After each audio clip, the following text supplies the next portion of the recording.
जब अपने भक्त के लिए गणेश जी बन गए भगवान जगन्नाथ। ओडिशा के पुरी धाम में भगवान जगन्नाथ का श्रीमंदिर स्थापित है। कहते हैं कि सागर तट पर युगों युगों से भगवान नीलमाधव का पुरुषोत्तम क्षेत्र मौजूद है और इसका जिक्र भविष्य पुराण में भी है। इसी आधार पर भारत भूमि में 4 धाम स्थापित हैं। उत्तर में बद्रीनाथ जो कि पहाड़ों में है, पश्चिम में सागर तट पर द्वारिका, पूर्व में सागर तट पर जगन्नाथ और दक्षिण में सागर तट पर रामेश्वरम। साधु समाज में एक और बात कही जाती है कि सतयुग में भगवान चमत्कारी अवतार लेकर आए, कभी मछली बने, कभी सिंह तो कभी वराह। त्रेता में वह संत हित के लिए खुद ऋषि परशुराम बनकर आए। फिर वह जन जन के राम बने। द्वापर में वह भक्त, सखा, मित्र और धर्म के रक्षक बनकर आए। लेकिन उन्हें भक्तों की भक्ति देखने के लिए भक्त भी बनना था। वह अपने भक्तों के भी भक्त बनना चाहते थे, इसलिए वह जगन्नाथ बनकर आए। इस रूप में न उनके हाथ हैं और न ही पैर, केवल बड़ी बड़ी आंखें हैं। वह चाहते हैं कि उनकी नज़रों से कोई भक्त रह न जाए।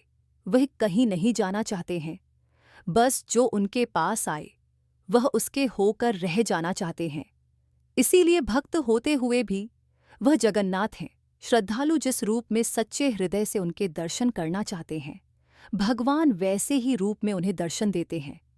पुरी धाम में इससे जुड़ी एक लोक कथा भी काफी प्रचलित है। यह कथा भगवान की अनासर विधि से जुड़ी हुई है। कथा के मुताबिक भगवान ने अपने एक भक्त को श्री गणेश का अवतार लेकर दर्शन दिए थे। उनकी यह कथा गणेश चतुर्थी के साथ भी जुड़ती है और गणेश पूजा के दौरान पुरी व अन्य पूजा पंडालों में सुनाई भी जाती है।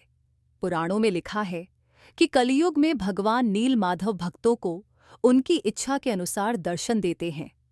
वह भक्तों के बीच ही निवास करेंगे। इसी आधार पर यह कथा कही जाती है। कहते हैं कि 16वीं शताब्दी में महाराष्ट्र के एक गांव में एक मूर्तिकार गणेश भक्त गणपति भट्ट रहते थे। वह दिन रात गणपति बप्पा की भक्ति में ही लीन रहते थे। एक समय वह तीर्थ यात्रा पर निकले। इस तरह हर ओर की यात्रा के बाद वह पुरी ओडिशा पहुंचे। यहाँ भट्ट जी को बहुत निराशा हुई, क्योंकि पुरी में गणेश जी का कोई मंदिर ही नहीं था। ऐसा देखकर वह विचलित हो गए। यह उनकी यात्रा का अंतिम पड़ाव था और वह इस दौरान अपने इष्ट गणपति बप्पा के दर्शन करना चाहते थे। वह बप्पा की भक्ति में इतने मग्न थे कि भगवान जगन्नाथ के मंदिर में बिना दर्शन किए ही पुरी की यात्रा छोड़कर लौटने लगे। इस तरह उनकी 4 धाम की यात्रा भी अधूरी हो रही थी। यहाँ तक कि पुरी में भगवान का महाप्रसाद भी उन्होंने ग्रहण नहीं किया। वह इसी तरह विचलित होकर लौट रहे थे कि रास्ते में उन्हें एक ब्राह्मण युवक मिला। उस युवक ने भट्ट जी को इस तरह विचलित हुए देखा तो उसकी वजह पूछने लगा। तब गणेश भक्त ने कहा, मैं यहाँ अपने प्रभु के दर्शन करने आया था, लेकिन यहाँ तो उनका कोई भी मंदिर नहीं है। इसके बाद उन्होंने कहा कि मैं खुद ही यहाँ एक मंदिर तराशूंगा। इस पर वह ब्राह्मण जोर जोर से हंसने लगा। फिर उसने कहा, शुभ काम में देरी क्यों, आप यहीं अभी ही गणेश प्रतिमा का निर्माण करना शुरू कीजिए। ब्राह्मण युवक की बात में कुछ ऐसा जादू था कि गणपति भट्ट ने गणेश मूर्ति बनानी शुरू कर दी। वह सब कुछ बनाते हुए जब मूर्ति का चेहरा बनाते तो कभी आंखें गोल हो जाती, कभी बहुत बड़ी, कभी वह मूर्ति बनाते बनाते खुद उनके हाथों में बंसी पकड़ा देते थे। वह कई बार कोशिश करके भी जैसी चाहते थे वैसी प्रतिमा नहीं बना पाते थे। तब ब्राह्मण युवक ने कहा कि यहाँ तो गणपति का कोई मंदिर भी नहीं। आप एक काम करिए, ध्यान लगाइए और उस ध्यान में गणपति जी का स्मरण कीजिए। फिर वह ध्यान में जैसे नजर आए वैसी प्रतिमा बना लीजिए। गणपति भट्टी को ये विचार अच्छा लगा। उन्होंने ध्यान करना शुरू किया। ध्यान में उन्हें अलग अलग दृश्य नजर आए। कभी देखते कि एक बड़ा चेहरा दिख रहा है जो उन्हें ही देखकर मुस्कुरा रहा है। फिर वह देखते कि गणेश जी ही बांसुरी बजाते नजर आ रहे हैं। कभी उन्हें दिखाई दिया कि 2 बड़ी बड़ी गोल आंखें उन्हें ही देखे जा रही हैं। इसके बाद उन्हें पुरी के श्रीमंदिर में स्थापित भगवान जगन्नाथ नजर आए। अब गणपति भट्ट बहुत परेशान हुए। जो उन्होंने देखा था वह उसका वर्णन तक नहीं कर पा रहे थे। मूर्ति बनाना तो दूर की बात थी। तब ब्राह्मण युवक ने पूछा कि आपने श्री मंदिर में जगन्नाथ जी के दर्शन किए थे?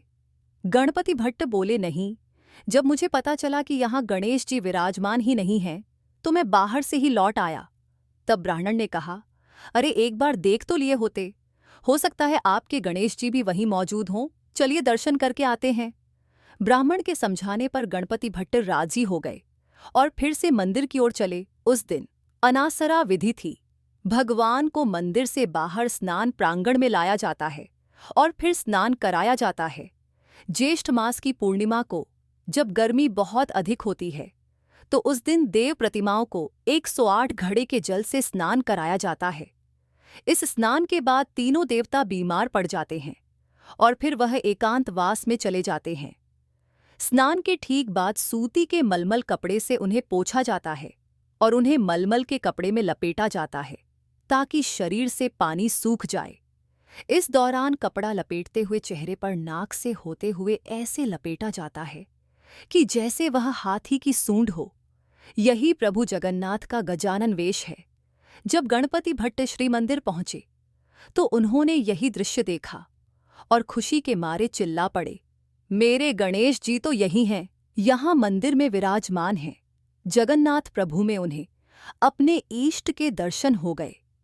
फिर वह जब ब्राह्मण युवक से अपनी खुशी जाहिर करने के लिए मुड़े तो देखा वहां कोई नहीं था। कहते हैं कि अपने सच्चे श्रद्धालु की भक्ति देखकर भगवान जगन्नाथ खुद उनके मन का भ्रम दूर करने आए थे। भगवान जगन्नाथ के गजवेश के दर्शन से आनंद मिलता है और इसके बाद ही वह 15 दिनों तक किसी को दर्शन नहीं देते हैं।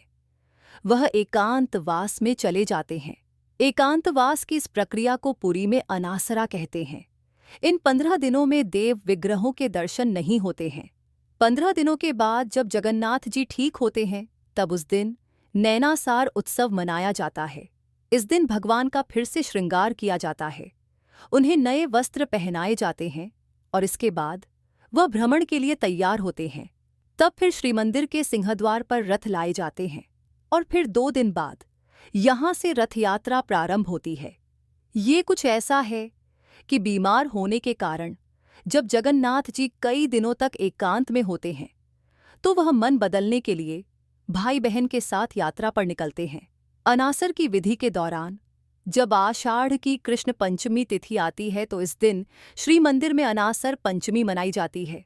अनासर पंचमी के अवसर पर महाप्रभु जगन्नाथ और उनके भाई बहन भगवान बलभद्र और देवी सुभद्रा को फुलुरी तेल उपचार दिया जाता है। इसे फुलुरी तेल सेवा के नाम से जाना जाता है। देव प्रतिमाओं को फुलुरी तेल लगाया जाता है। यह विशेष अनुष्ठान भगवान जगन्नाथ और उनके भाई बहनों को स्नान यात्रा के दौरान अत्यधिक स्नान के कारण हुए बुखार से मुक्ति दिलाने के लिए किया जाता है। फुलुरी तेल विधि के लिए कई सुगंधित फूलों जैसे केतकी, मल्ली, बौला और चंपा, जड़ों, चंदन पाउडर, कपूर, चावल, अनाज और जड़ी बूटियों के साथ तेल को मिलाकर फुलुरी तेल तैयार किया जाता है। फुलुरी तेल बनाने के लिए शुद्ध तिल का तेल, बेना की जड़ें, चमेली, जुई, मल्ली जैसे सुगंधित फूल और चंदन पाउडर उन 24 सामग्रियों में से हैं जिनका उपयोग किया जाता है। हर साल रथ यात्रा के 5वें दिन हेरा पंचमी के अवसर पर तैयारी शुरू होती है और लगभग 1 साल तक जमीन के नीचे संग्रहित होने के बाद मंदिर के अधिकारियों को उपयोग के लिए सौंप दिया जाता है। तीनों देवता रथ यात्रा से 1 दिन पहले नवजौबाना दर्शन के अवसर पर फुलुरी तेल उपचार के बाद अपनी बीमारी से ठीक हो जाते हैं और फिर रथ यात्रा निकालते हैं। दोस्तों, आपको ये कहानी कैसी लगी हमें कमेंट करके ज़रूर बताएं। ऐसी ही ज्ञानवर्धक वीडियो के लिए हमारे चैनल को सब्सक्राइब करें। वीडियो को ज़्यादा से ज़्यादा शेयर और लाइक करें। धन्यवाद।